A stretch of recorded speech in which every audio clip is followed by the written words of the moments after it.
Bonjour à tous. Un petit mot sur la parashat Noach.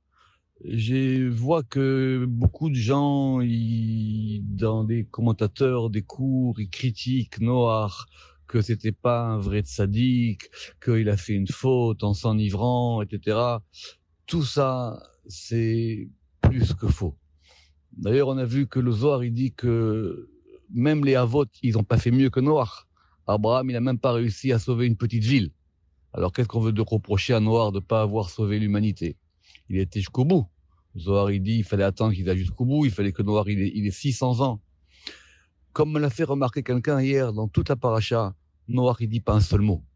La seule fois où Noir, il parle, c'est quand il va bénir et maudire Kénaan. C'est tout. Noach, et le Zohar, il dit qu'il est tzaddik bedorotav, c'est-à-dire dans plusieurs générations, dans toutes les générations, il est tzaddik. À tel point qu'on ne sait même pas où Noach il est enterré. Concernant la faute qui était décrite là, où il s'est enivré, il faut bien lire le verset. Il y a marqué qu'il a fait ça betor aolo. Or, aolo, normalement, ça s'écrit avec un vav à la fin. Or là, c'est écrit avec un he. Pourquoi?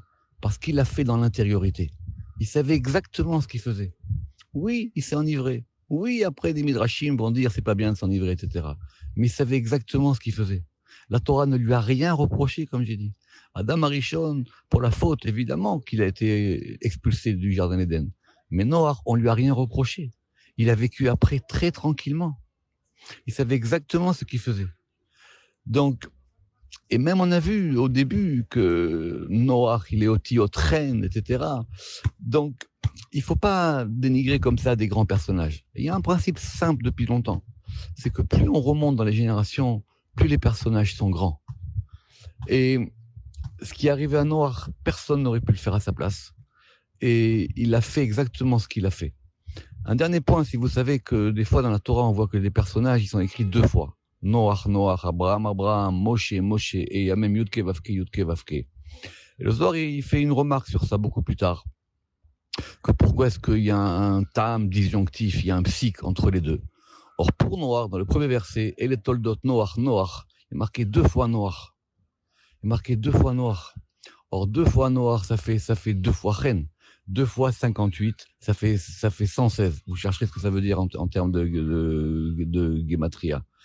Donc, évidemment, Rachi dit que Noach, il aurait dû faire autre chose que s'occuper de faire une vigne. Non. Noach, il savait très très bien, comme je dis dans le cours, que si maintenant l'humanité recommençait, alors on ne s'intéressait pas à faire pousser des tomates ou à savoir quelle allait être l'agriculture. Il fallait maintenant prendre la température spirituelle, comme j'ai dit, la température métaphysique, si on peut dire, des mondes. Et c'est ce qu'il a fait. Donc il a planté cet arbre-là. On fera, si Dieu veut, le Zohar là-dessus. Et il en a fait effectivement des éléments. D'ailleurs, même chaque fois où dans la Torah, on va parler de s'enivrer, le Zohar, il va le dire là-bas. Il dit les enfants de Aaron qui se sont enivrés. Quoi? Ils étaient au bar d'à côté? Pas du tout. Ils ne sont pas enivrés comme ça. Eux aussi, leur enivrement, si on peut dire, il s'est fait un degré très très fort. Donc, qu'on ait tous le chêne de Noir sur nous, Shabbat Shalom.